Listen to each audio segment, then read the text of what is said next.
The ivory comb snagged in her hair again, a sharp pain against a scalp that felt more like a warning than a tangle. Elara winced and paused, her reflection staring back at her from the clouded mirror. The room was cold enough that she could see her own breath, tiny white puffs that disappeared almost instantly in the grey morning light. Outside her window, the world had turned to ice. It was December 3rd, 1572, and the coldest winter anyone could remember had settled over the kingdom of Eldoria like a blanket of frozen wool. The cobblestones of the inner bailey below were slick with black ice, and she watched a kitchen boy slip and catch himself against a wall, his basket of bread nearly flying from his hands. He looked up toward her window for just a moment, then quickly looked away. They all looked away now. Elara turned back to the comb in her hand. It had been her mother's. The ivory had yellowed with age, but the intricate carvings along its spine, tiny roses and thorns intertwined, were still sharp and beautiful. Her mother had run this same comb through Elara's hair 1,000 times when she was small, humming soft songs while the fire crackled and the world felt safe. That was before the accusations, before the trial, before her father had been taken to the courtyard and... She stopped that thought before it could finish. Some doors were better left closed. The comb caught again on another knot, and Elara felt the familiar sting. Her hair had grown longer than she usually kept it, but there was no one to trim it now, and she hadn't felt brave enough to try herself. The servants left her meals on a tray outside her door. The guards patrolling the halls no longer met her eyes. She was 20 years old, and she had become invisible in the only home she'd ever known. 37 days. That's how long it had been since her father, Lord Cassian of Thornwood, had been found guilty of conspiring against the crown. 37 days since she'd heard another human voice speak her name with warmth. 37 days of silence, broken only by the creak of floorboards and the distant sounds of a castle that had forgotten her. She pulled the comb gently through another section of hair, working out the knot with careful patience. In the mirror, the room behind her was tidy but tired. The blue paint on the window frame was chipped in 3 places. The rug by her bed was worn thin where her mother used to stand each morning. The fire in the small hearth had burned down to orange embers, and she should probably add another log, but moving felt like too much effort. A single grey hair lay tangled in the comb's teeth. Elara stared at it for a long moment, her fingers frozen mid-motion. She was 20 years old, and already the weight of everything had started to change the colour of her hair. She thought of her mother, who had died when Elara was just 12, and whose hair had remained dark and beautiful until the very end. Her mother had been strong. Her mother would have known what to do. But her mother was gone. And her father was gone. And Elara was here, alone, in a room that felt smaller every day, with only an ivory comb and a head full of questions no one would answer. A log shifted in the hearth, sending up a small shower of sparks. The sound made her jump, and she laughed at herself, a small, hollow sound. Jumping at firewood. How ridiculous. But that's what 37 days of silence did to a person. It made every small sound feel like a threat.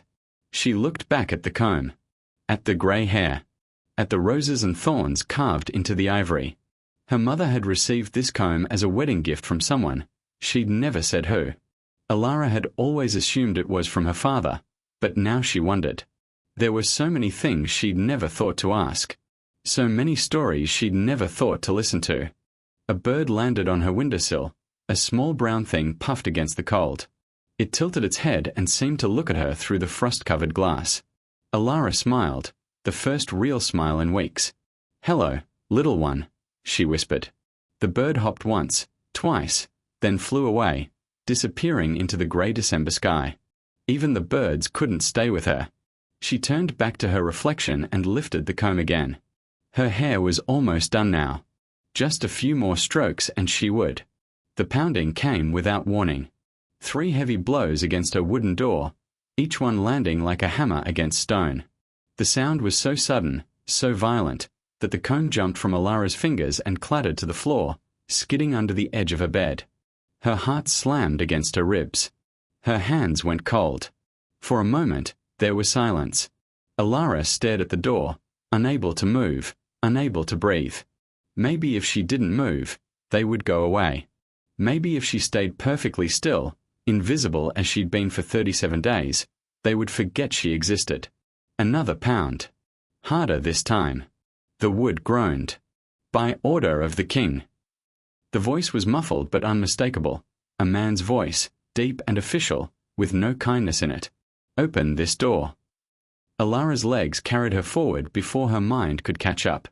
Her feet felt like they belonged to someone else as they crossed the worn rug, crossed the cold stone floor, stopped inches from the door. Her hand reached for the handle. Her fingers wrapped around the cold metal. She could see the shadow of boots through the crack beneath the door. This was it. This was the moment she'd been waiting for, dreading, expecting. The verdict. The judgment. The end of whatever this strange in-between existence had been. She pulled the door open. 2 guards stood in the hallway, their breath misting in the cold air. Behind them, a man in fine robes, a royal messenger, by the look of his cloak pin. He held a scroll sealed with crimson wax. The king's seal. Elara's mouth went dry. She gripped the door handle tighter, using it to steady herself. The messenger looked at her with something that might have been pity, or might have been curiosity. It was hard to tell. Elara of Thornwood, he said. It wasn't a question. She nodded, not trusting her voice. The messenger unrolled the scroll. The guards shifted their weight, their armor creaking softly. Somewhere in the distance, a dog barked, and a child laughed, and the normal world kept spinning while Elara's stopped completely. By decree of His Majesty, King Aldrich III, the messenger read, his voice flat and official, you are hereby summoned to appear before the royal court at noon this day. Failure to appear will result in immediate arrest and imprisonment. Elara waited for more. For the part that would tell her if she was going to live or die. But the messenger simply rolled the scroll back up and held it out to her. She took it. Her hands were shaking. The guards will escort you, the messenger said. You have 1 hour to prepare. And then they were gone, their footsteps fading down the stone hallway, leaving Elara standing in her doorway with a scroll in her hand and a comb beneath her bed, and 37 days of silence ended by 7 sentences that changed everything. She closed the door, leaned against it, looked down at the king's seal in her hands. The wax was still warm. Sometimes the hardest moments in life arrive not with a whisper, but with a pound on the door. And sometimes, the only thing we can control is how we choose to open it. The walk to the royal court took exactly 14 minutes. Elara counted every single one. 14 minutes of her boots against frozen stone.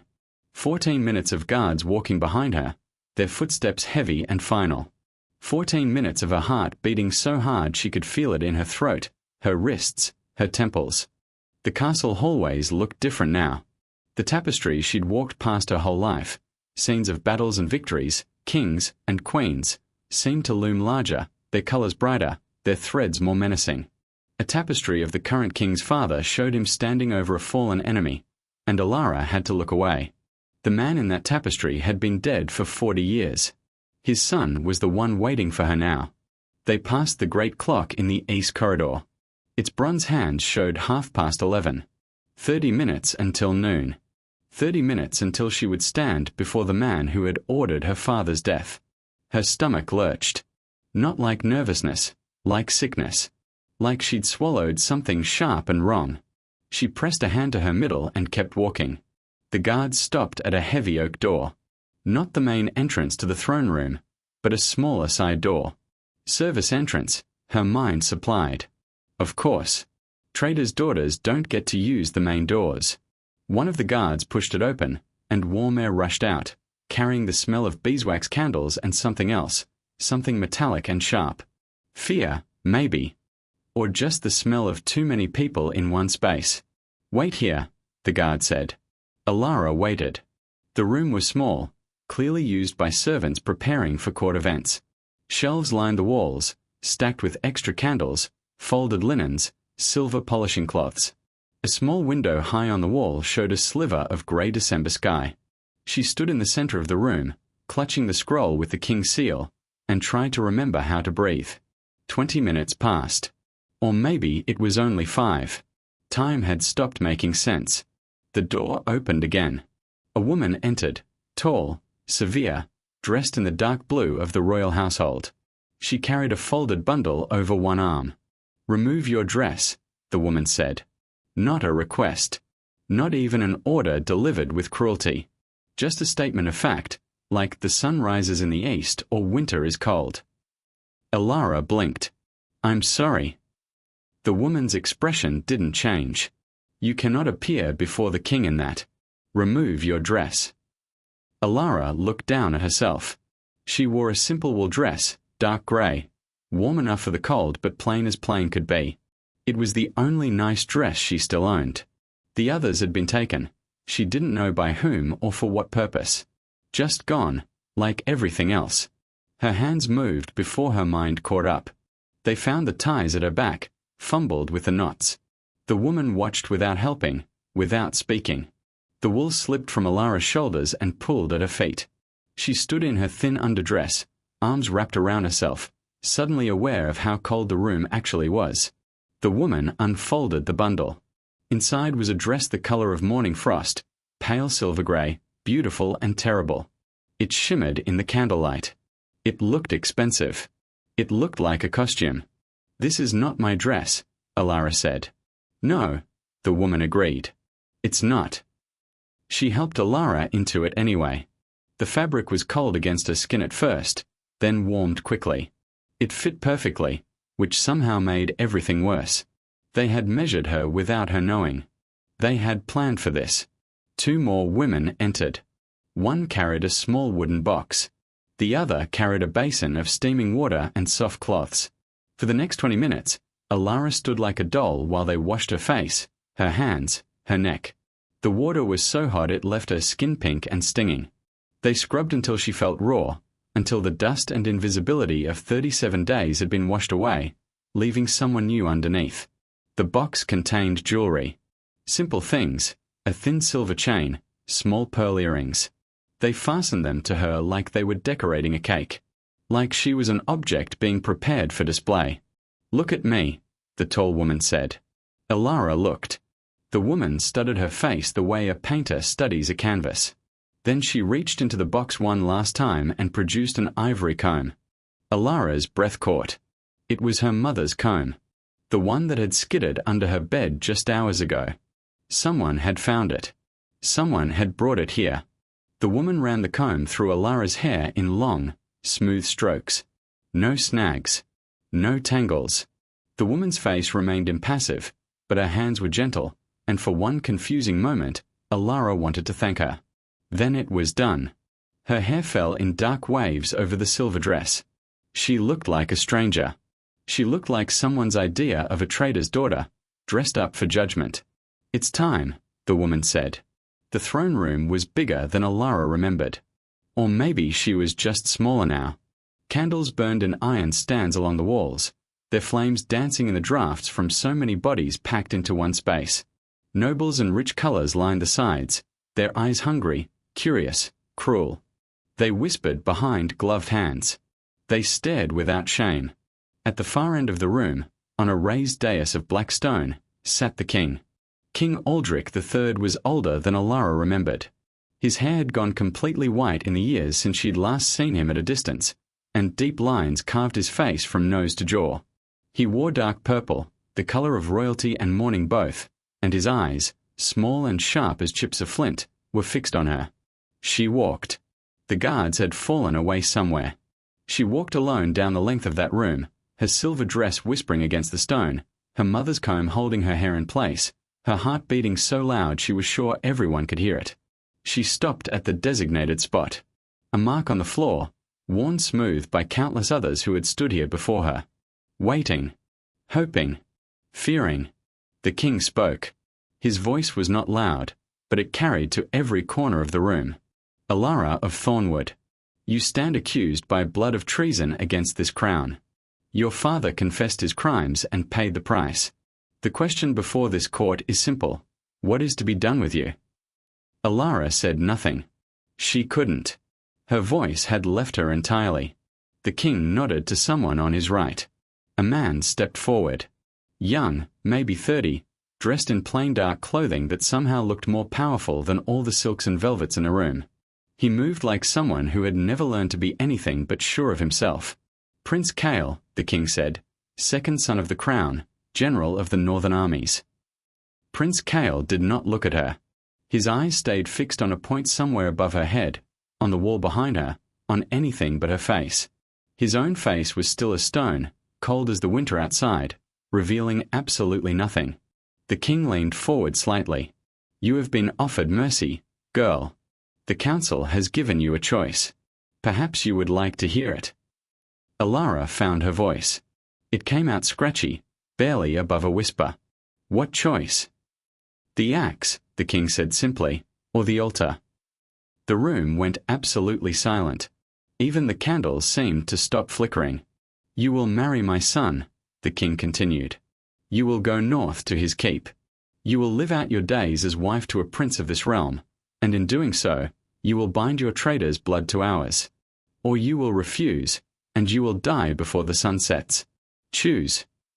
Elara's hands clenched at her sides. Her nails bit into her palms, sharp and real. The pain helped. It reminded her she was still here, still alive, still capable of choosing. She looked at Prince Kael again. He still hadn't looked at her. His jaw was tight, the only sign that he had any feelings about this at all. He didn't want this. That much was clear. But he would do it, because his king, his father, had commanded it. Elara thought of her father, of his face the last time she'd seen it, before they'd taken him away. She thought of her mother's comb, warm against her scalp. She thought of 37 days of silence, and how she'd rather feel anything, even this, than be invisible again. "I will marry him," she said. The words scraped her throat raw coming out. They tasted like iron and ash. But she said them, and she meant them, and once they were out in the world, there was no taking them back. Prince Kael finally looked at her. Just for a moment. Just long enough for her to see something flicker in those cold eyes. Surprise, maybe. Or respect. Or just curiosity about the girl who had just chosen him over death. Then his face went still again, and he looked away. The king nodded once. "So be it. The wedding will take place in 1 week. You will leave for the north immediately after." The court erupted in whispered conversation. Guards moved forward to escort her out. But as she turned to go, a servant girl appeared at her side, small, young, with kind eyes and a worried expression. She pressed something into Elara's palm without a word, then disappeared back into the crowd. Elara looked down. It was a piece of her mother's comb. The largest piece. And on the back, visible now that the metal inlay had broken away, was a tiny crest she'd never seen before. A crest she didn't recognize. But someone in the crowd must have. Because the whispers around her grew suddenly sharp, suddenly dangerous, and Elara knew, with a certainty that settled into her bones like winter cold, that she had just discovered something she was never meant to know. Sometimes the choices we make aren't really choices at all. Sometimes they're just doors we walk through because the alternative is standing still forever. And sometimes, what we find on the other side changes everything we thought we knew about who we are and where we came from. The royal chapel smelled like winter roses and old stone. Elara stood at the altar on December 10th, 1572, wearing the same silver dress from the throne room, and tried to remember how to feel anything at all. 7 days had passed since she'd chosen the altar over the axe. 7 days of being moved from room to room like a piece of furniture. 7 days of strange servants and colder looks and meals eaten alone while staring at the piece of her mother's comb with its hidden crest. She'd tried to ask about the crest twice. Both times, the person she asked suddenly remembered urgent business elsewhere. The chapel was small for a royal wedding. Elara counted 16 guests, all of them strangers. They sat in wooden pews polished to a high shine, their breath misting in the cold air, their eyes watchful and waiting. No music played. No flowers decorated the altar. Just stone and silence and the weight of 1,500 eyes that weren't there. Prince Kael stood beside her. He wore simple black, the same as always, his dark hair pushed back from a face that revealed exactly nothing. He hadn't spoken to her since the throne room. Not one word. Not even hello. He'd simply appeared at the chapel door that morning, offered his arm like it was a duty, and walked her down the aisle without once looking at her face. The priest spoke the words. Elara heard them the way you hear rain against a window, present, but distant, not quite touching. Love, honor, cherish. Words that meant nothing between two people who'd never had a conversation. In sickness and in health. What did sickness matter when they were already dying of silence? Till death do us part. That one at least felt true. Death was the only thing that would part them now. Nothing else could. Prince Kael recited his vows in a voice so flat and empty that the words seemed to freeze in the air between them. His breath made small white clouds with each sentence. His hands, when he reached for hers, were cold as river stones. He didn't hold her hand the way a groom holds a bride. He held it the way you hold something you've been ordered to carry. The ring was plain silver, still warm from someone else's pocket. It slid onto her finger easily, too easily, like it had been waiting for her. Like it knew something she didn't. By the authority vested in me, the priest said, I pronounce you husband and wife. No applause. No smiles. Just 16 strangers shifting in their seats, relieved the ceremony was over. Prince Kael turned to her. For one wild moment, Elara thought he might kiss her, not because she wanted it, but because that's what happened in weddings, wasn't it? That's what the story said. But he simply took her arm again, the same way he'd taken it before, and led her back down the aisle and out of the chapel into the grey December afternoon. The wedding feast lasted 3 hours. Elara sat at a high table next to her new husband and watched strangers eat food she couldn't taste. Roasted meats, winter vegetables, bread still warm from the ovens. She moved things around her plate with a fork and pretended to eat. Prince Kael did the same. Neither of them spoke. At sunset, a carriage arrived to take them north. It was larger than Elara had expected, painted dark blue with the royal crest on the doors, fitted with thick curtains to keep out the cold. 4 horses waited in the traces, their breath steaming, their harnesses jingling with each small movement. Servants loaded trunks onto the back. Someone handed Elara a thick wool cloak and told her to put it on. The journey north took 5 days. 5 days of frozen roads and frozen silences. 5 days of sitting across from a man who read military reports by candlelight and never once looked up. 5 days of stopping at inns where servants had prepared separate rooms, where Elara slept alone and woke alone and wondered if this was what marriage felt like for everyone. On the 5th day, the carriage crested a hill and Elara saw her new home for the first time. Icehold Keep sat in a valley between 2 mountains, its grey stone walls rising from the snow like something that had grown there. Towers marked each corner, their roofs white with frost. A frozen river curved past the eastern wall, its surface glittering in the weak afternoon sun. It was beautiful in the way a grave is beautiful, peaceful, still, final. The carriage rattled across the drawbridge and through the main gate. Servants waited in the courtyard, their breath making 100 small clouds. They bowed as Elara stepped down, but their eyes were curious, watchful. A trader's daughter. A princess by marriage. Something to be studied. Prince Kael finally spoke. This way. 2 words. The first he'd said to her directly since the chapel. Elara followed him into the keep, through hallways even colder than the courtyard, up stone stairs worn smooth by centuries of feet, to a heavy wooden door at the end of a long corridor. He pushed it open. Inside was a bedroom, large, with a fire already burning in the hearth, a bed piled high with furs, a window looking out over the frozen river. A woman's room, prepared for a woman's arrival. You'll sleep here, Prince Kael said. I sleep down the hall. Elara nodded. She didn't know what to say. Thank you seemed wrong. Why seemed too personal. He turned to leave, then paused at the door.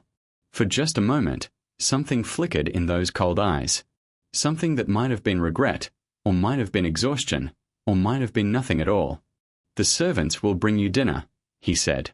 If you need anything, ask for Mada. Then he was gone, his footsteps fading down the stone hallway, leaving Elara alone with a fire and a bed and a future she couldn't imagine. The weeks that followed were the strangest of Elara's life. She woke each morning to a room she didn't recognize. She ate meals alone in a small sitting room attached to her bedroom. She walked the hallways of Icehold Keep, learning its turns and stairs, its warm spots and cold drafts, its hidden corners where servants gathered to whisper. She saw her husband exactly twice in the first 3 weeks. Once in the great hall, where he sat at the head of a long table eating dinner with his officers and didn't acknowledge her presence. once crossing the courtyard, where he'd nodded once, sharply, and kept walking. Marta, the servant Kael had mentioned, turned out to be a woman of about 50 with grey streaking her dark hair and hands that were never still. She brought Elara's meals, helped her dress, answered her questions with careful politeness that revealed nothing. Elara liked her anyway. Marta's silence felt different from the others. It felt like kindness trying to find a way out. By the third week, Elara had stopped expecting anything else. She was a ghost again, just like in her father's house. But here, at least, the ghost had warm fires and good food and a view of a frozen river that changed with the light each day. She spent hours at that window, watching the ice, watching the sky, watching her own reflection in the glass, a young woman in a warm room, safe and fed and married to a prince, who had never felt more alone in her entire life. The reflection showed her things she didn't want to see. The dark circles under her eyes from sleeping too much and too little at the same time. The way her mouth had settled into a permanent flat line, neither smiling nor frowning, just waiting. The grey hairs that now appeared regularly in her mother's comb, scattered through the dark like warnings. On Christmas morning, Marta brought her a small gift wrapped in brown paper. Inside was a scarf, hand-knitted, soft grey wool that matched nothing and everything. A note in careful handwriting read, "From someone who sees you." Elara cried for the first time in weeks. She cried until her eyes burned and her nose ran, and Marta held her without saying a word, just letting the tears soak into the shoulder of her dress. She cried for her father and her mother and herself. She cried for the husband who wouldn't look at her and the keep that felt like a cage and the future that stretched ahead, empty and cold as the frozen river below her window. That afternoon, she walked to the window and looked at her reflection. Really looked. And for the first time, she saw the truth of what she'd become. Not a trader's daughter. Not a prince's wife. Not a ghost or a prisoner or a pawn. She was a woman who had been waiting her whole life for someone else to decide her story. Her father decided. The king decided. Kael decided. Even Marta, kind Marta, decided when to hold her and when to let go. But no more. The realization settled into her chest like a coal from the fire, small at first, then warmer, then hot enough to hurt. She was still alive. She was still breathing. She was still here, in this frozen keep at the edge of the world, with nothing left to lose and everything to gain. That night, a knock came at her door. Late, long after dinner, when the keep had gone quiet and even the servants had retreated to their quarters. Elara opened it to find an old man she didn't recognize, grey beard, weathered face, eyes that had seen too much and forgotten nothing. He wore no uniform. No servant's markings. Just plain clothes and a heavy cloak still dusted with snow. "Elara of Thornwood," he said quietly. "Your father's friends remember you." Elara's heart stopped, then started again, faster. The old man glanced down the hallway, checking for watches, then reached inside his cloak. He pulled out a folded piece of paper and pressed it into her hand. "Your father didn't die a traitor," he whispered. "He died fighting for the truth. And the truth is still here, waiting for someone brave enough to find it." He was gone before she could respond, his footsteps silent on the stone, disappearing into the shadows at the end of the hall. Elara closed her door, leaned against it, unfolded the paper with shaking hands. Inside was a single sentence, written in a code she didn't recognize, and a name she'd never heard before. The name of a village. The name of a person. The name of a secret. She read it 3 times. 4. 5. Each time, the words meant the same thing. Someone wanted her to act. Someone wanted her to fight. Someone wanted her to be the person her father had believed she could become. And then Elara realized the note in her hand, the promise of freedom, was a lie. Not the whole note. Not the name or the village or the secret. But the hope it carried. The hope that she could do something, be something, matter somehow.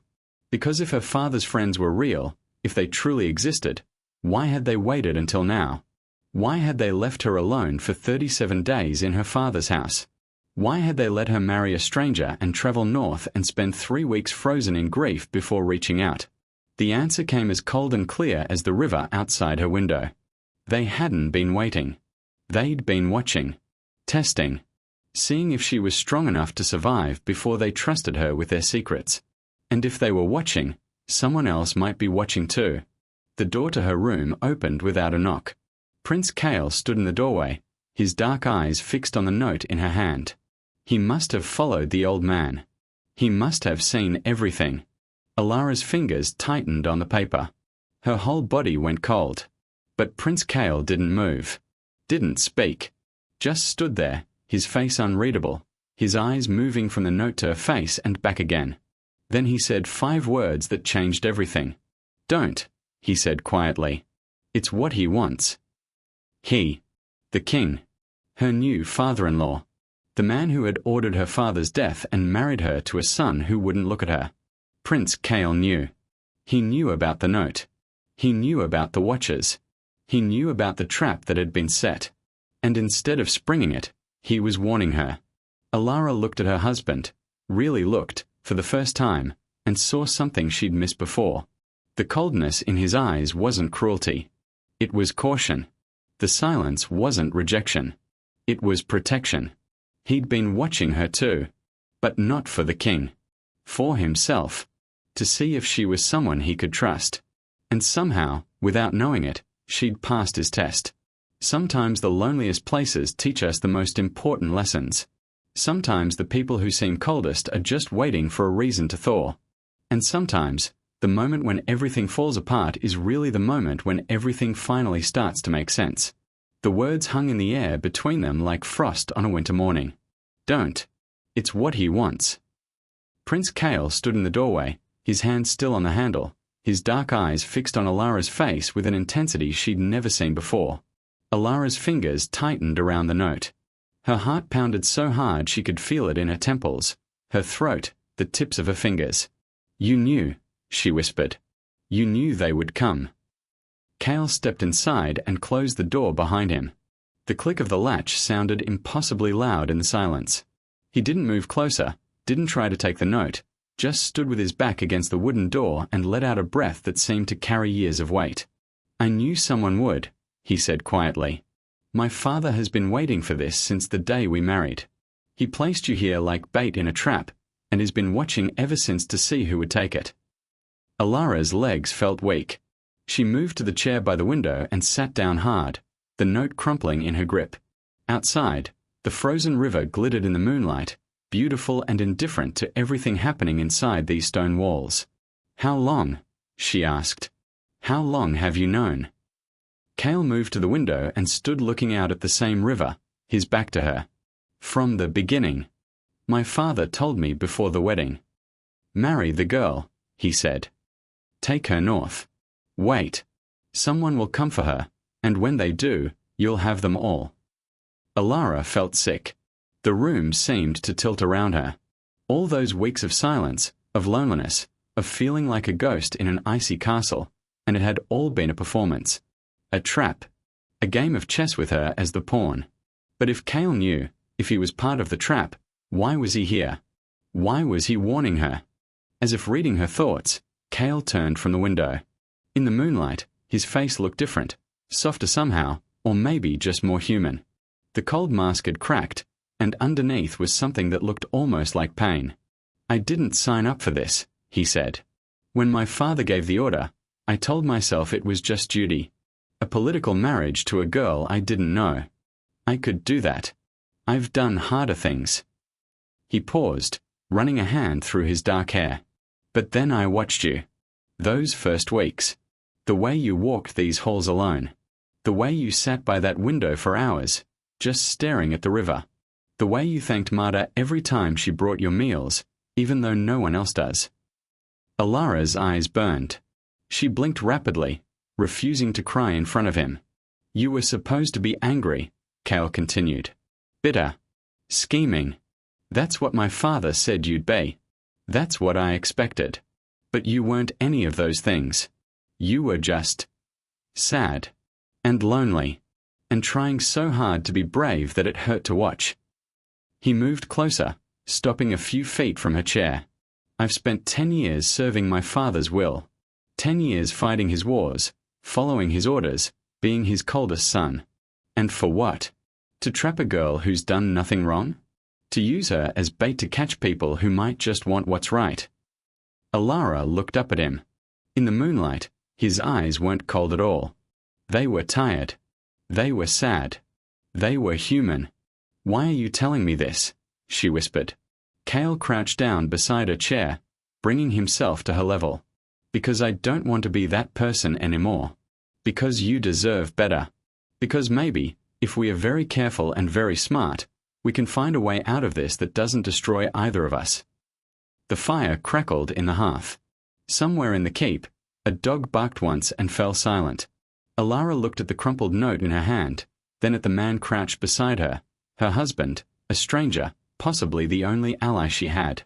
"What do we do?" she asked. Kael's mouth curved into something that wasn't quite a smile. "First, we learn the game. Then we play it better than they do." The next 3 weeks changed everything. Elara stopped being the ghost of Icehold Keep. She started paying attention, really paying attention, to everything around her. The servants' schedules. The guards' rotations. The way messages arrived and left. The small tensions between household members that hinted at larger loyalties. Marta became her teacher without ever knowing it. Elara asked questions, casual ones, friendly ones, and Marta answered, her natural kindness finally finding somewhere to land. Elara learned that the cook's son had been sent south for military training. That one of the guards had a sister who served in the king's own household. That the quartermaster had been complaining about shortages for months, and no one was listening. Kael, for his part, began including her in small ways. A nod at breakfast. A question about her day. Once, when his officers gathered in the Great Hall to discuss supply routes, he invited her to sit in. She sat quietly in the corner, listening, learning, remembering every name and number and complaint. The supply routes were a problem. A bad winter had made the usual roads impassable, and the keep was running low on grain. The quartermaster, a nervous man named Brody, kept insisting they needed more from the south, but the king's messengers kept delaying. Elara noticed something no one else did. Brody's numbers didn't match. The supplies he claimed they'd received didn't match what the cook reported having. Someone was stealing, and Brody was either part of it or too afraid to report it. She mentioned it to Kael one night after dinner, casual as anything. "That old trade route my father used to talk about," she said. "The one through the Grey Valley. It's longer, but it's sheltered from the worst weather. If Brody can't get supplies through the usual way, maybe that's an option." Kael looked at her for a long moment. Then he smiled, a real smile, the first she'd ever seen from him. "Your father was a smart man," he said. "And so is his daughter." He sent riders the next morning. They returned a week later with enough grain to last until spring and reports that the Grey Valley route was indeed open. More importantly, they returned with news that Brody's brother-in-law had been caught selling supplies meant for the northern keeps on the black market. Brody himself was arrested and replaced. Elara's small observation had saved the keep and exposed a traitor. The servants started looking at her differently after that. So did Kael's officers. So did Kael. By mid-February, something had shifted between them. Not love, not yet, but something that could grow into it, given time and care. They ate meals together now, talking about small things and large things and everything in between. Kael told her about his mother, who had died when he was 12, just like Elara's. Elara told him about her father's garden, where she'd learned to plant roses and pull weeds and wait for things to grow. The note from the old man stayed hidden in Elara's room, tucked inside a hollow space behind a loose stone. She hadn't answered it, hadn't acted on it, but she hadn't destroyed it either. Some part of her knew it might be useful someday. On February 20th, everything changed again. Kael burst into her sitting room just after breakfast, his face pale beneath its usual tan. "My father is coming," he said. "He arrives in 3 days.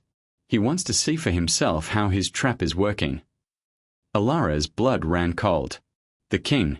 Here. In Icehold Keep. If he found out about the note, about Kael's warning, about any of it. "We need to be ready," Kael said. "He'll ask questions. He'll watch everything. We have to give him what he wants to see." "A cold marriage," Elara said slowly. "A trapped wife. A loyal son following orders. Kael nodded. Exactly. We play our old parts until he leaves. And then? Then what? Kael took her hands in his. They were warm, for once. Then we figure out who we really want to be. Together. The king arrived on February 23rd with an entourage of 50 soldiers, 3 advisors, and enough servants to fill half the keep. Elara stood beside Kael in the frozen courtyard, watching the procession enter through the main gate, her heart pounding behind a calm face. King Aldrich looked older than she remembered. The journey north had aged him, or maybe it was just the harsh winter light revealing what court candles had hidden. But his eyes were just as sharp, just as watchful, missing nothing. He embraced Kael stiffly, then turned to Elara. His gaze traveled over her face, her dress, her posture, cataloguing everything. You look well, he said. Not a compliment. An observation. Thank you, Your Majesty, Elara said. Icehold agrees with me. Something flickered in the king's eyes. Surprise, maybe, that she could speak so calmly. He nodded once and moved past her into the keep. That night, they held a feast. Elara sat beside Kael at the high table, playing her part perfectly, the dutiful wife, quiet and observant, speaking only when spoken to. Kael played his part too, the cold son, focused on his father, barely glancing in her direction. But under the table, his hand found hers. Just for a moment. Just long enough to remind her she wasn't alone. On the third night of the king's visit, Elara walked past the war room on her way to her chambers. The door was slightly ajar, and she heard voices inside. The king's voice. Kael's voice. She paused in the shadows, listening. She's either very broken or very dangerous, the king was saying. Which is it? A pause. Then Kael's voice, flat and cold as it used to be. Broken, I think. She barely speaks. Spends all her time at that window, staring at nothing. Good. Keep her that way. When spring comes, we'll decide what to do with her. Elara moved on, her heart pounding. When spring came. That gave her weeks, maybe a month. After that, she didn't know. But she knew one thing for certain. She was done being broken. She was done being invisible. She was done waiting for someone else to decide her story. The next morning, she found Kael in the war room alone, studying maps spread across the huge wooden table. She closed the door behind her and walked to stand beside him. I heard what your father said last night, she said quietly. Kael's jaw tightened. I know. I saw you in the hallway. You told him I was broken. I told him what he needed to hear. Kael turned to face her. It's what I've done my whole life. Told him what he needed to hear. Been who he needed me to be. But I'm tired of it, Elara. I'm so tired. Elara looked at the maps on the table. Troop positions. Supply routes. Border markers. The whole kingdom laid out in ink and paper. Your father thinks I'm bait, she said slowly. He thinks the rebellion will come for me, and when they do, he'll catch them all. Kael nodded. That's the plan. What if we change the plan? Kael's eyes narrowed. What do you mean? Elara pointed to a spot on the map. Far to the north, past the mountains, past the frozen wastes where even the king's soldiers rarely ventured. Her mother's homeland. The place where the crest on her broken comb had originated. My mother wasn't just a trader's wife, Elara said. She was something else. Someone else. And I think whatever she was, whatever she knew, it's still up there. Waiting. Kael stared at the spot on the map. Then he looked at Elara, really looked, as if seeing her for the first time. What have you done? He whispered. Elara met his gaze without flinching. I've started thinking for myself. For the first time in my life, I'm thinking for myself. And I think maybe you have too. The war room was silent. Outside, wind howled against the stone walls. Inside, 2 people who had been brought together by lies and traps and royal games stood looking at each other across a table covered in maps, and something shifted between them. Something real. Something true.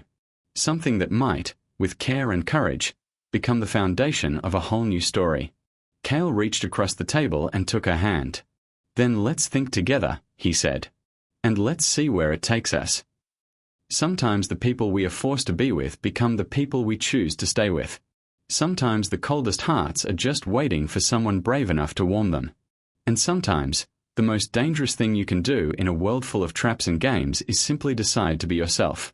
Because no one, not kings, not fathers, not anyone, can take that away from you once you found it." The first signs of spring arrived at Icehold Keep on March 15th, 1573. Elara woke to a sound she hadn't heard in months, water dripping. She threw back the furs and hurried to the window, her breath fogging the glass as she peered out at the world below. The frozen river had begun to thaw. Cracks ran through the ice like veins, and in places, dark water had started to show through. Along the edges, where the current moved fastest, actual ripples caught the pale morning light. After 4 months of frozen silence, the river was waking up. Elara pressed her palm against the cold glass and smiled. It was the first real smile she'd felt in her face since arriving at this strange, frozen place. The smile of someone who had survived a winter and lived to see the spring. Behind her, the door opened. She didn't turn. She knew those footsteps now. "You're up early," Kael said. "The river is melting." She heard him cross the room to stand beside her. Together they looked out at the thawing water, at the patches of brown earth appearing on the riverbanks, at the pale green tips of something that might become grass pushing through the remaining snow.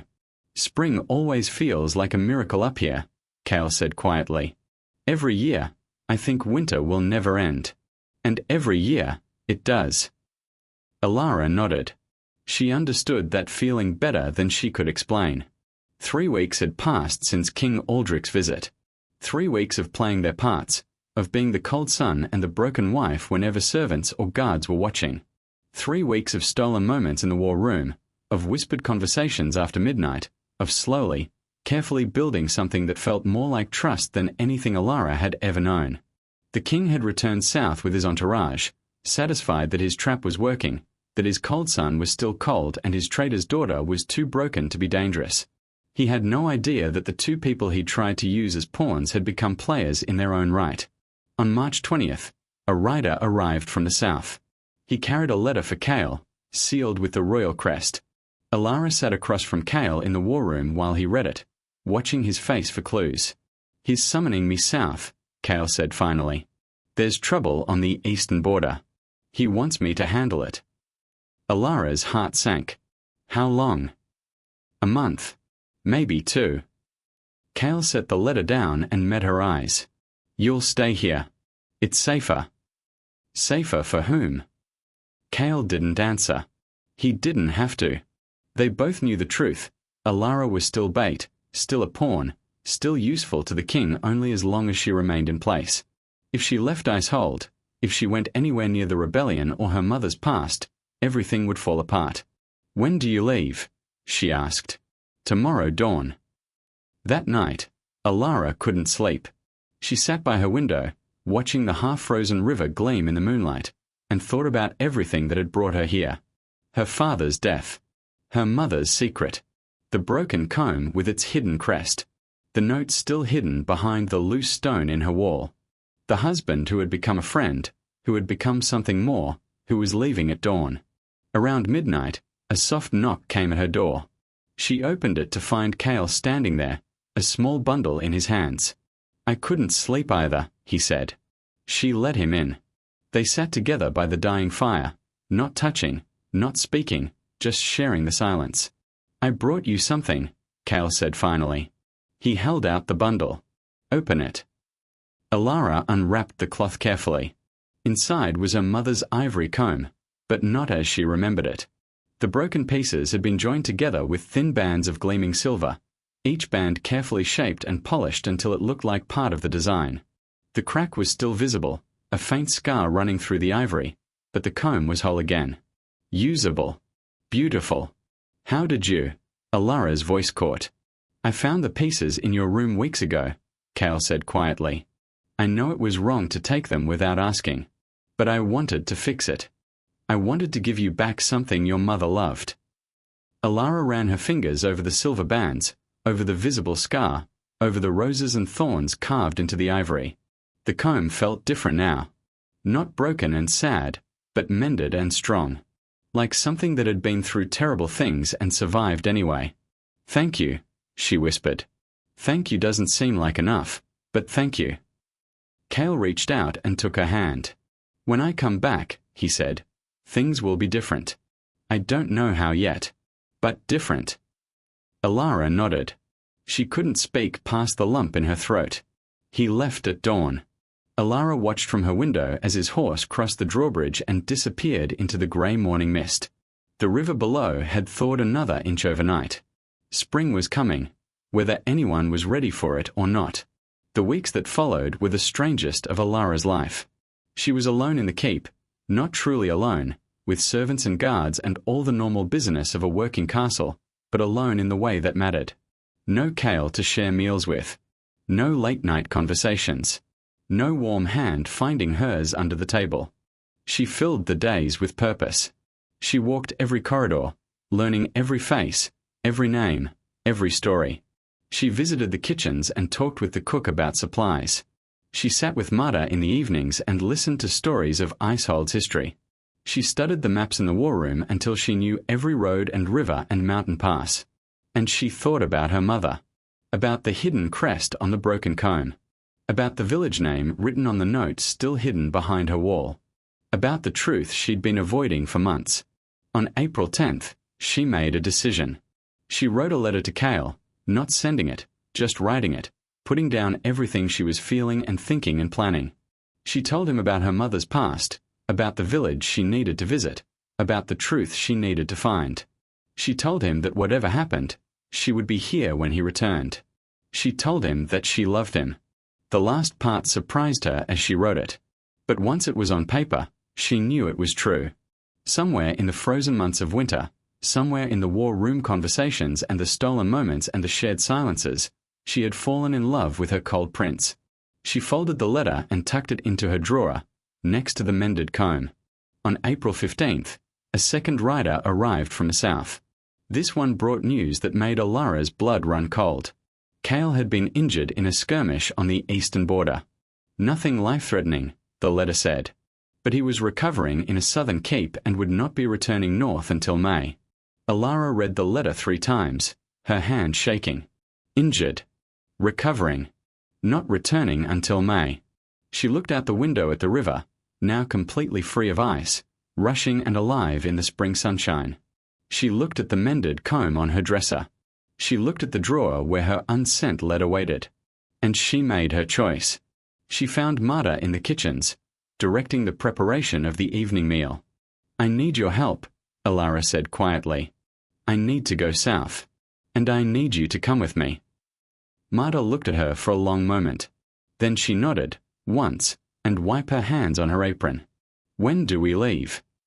"Tomorrow dawn." They travelled for 9 days.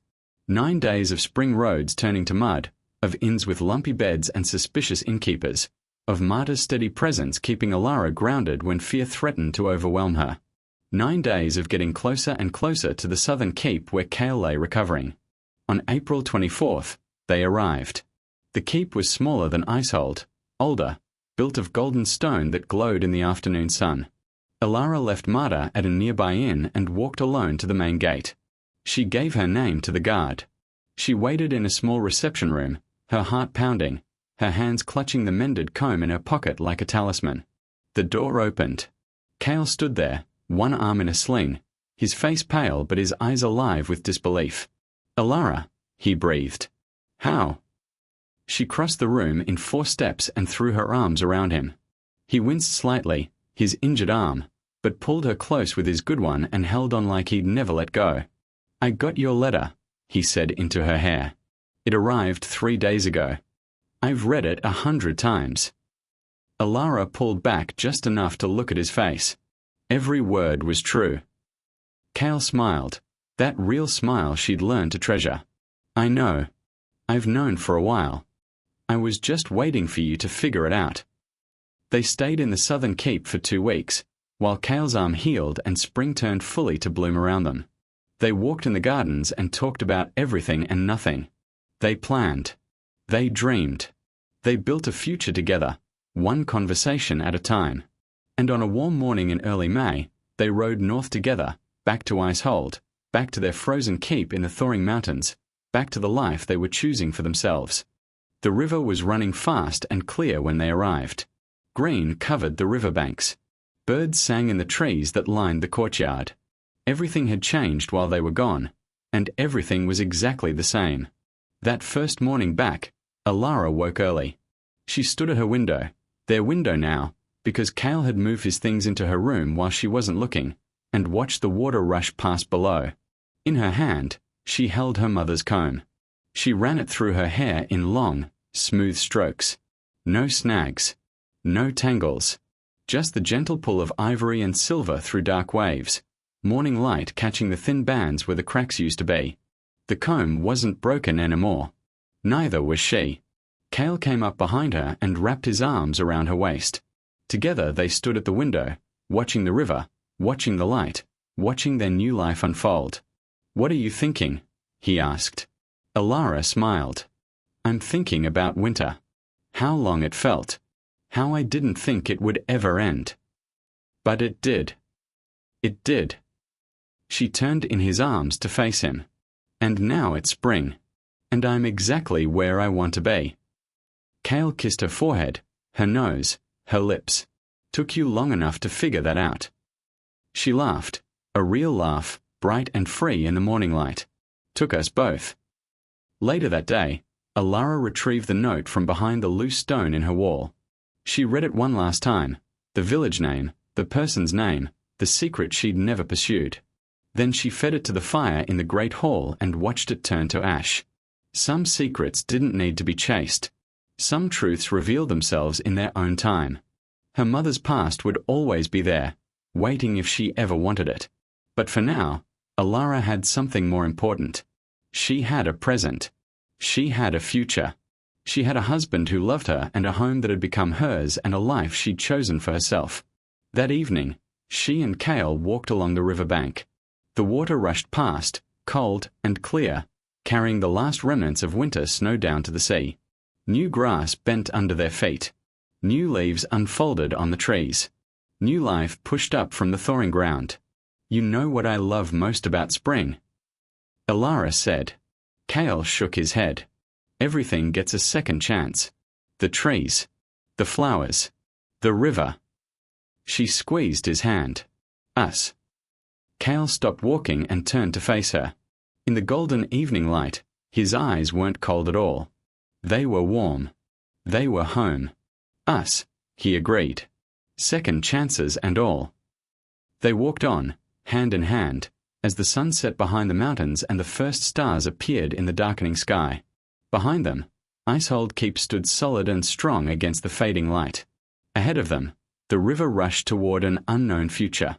And between them, in the space where two hands joined, something precious grew. Something that had survived the longest winter and bloomed at last in the spring. Sometimes the hardest journeys lead to the most beautiful destinations. Sometimes the people we least expect become the ones we most need. And sometimes, the cracks that life leaves in us aren't flaws at all.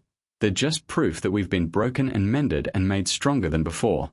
The comb sat on Elara's windowsill that night, silver bands gleaming in the starlight. A scar running through ivory. A thing of beauty, made whole again. Not despite the crack, but because of it. Just like her.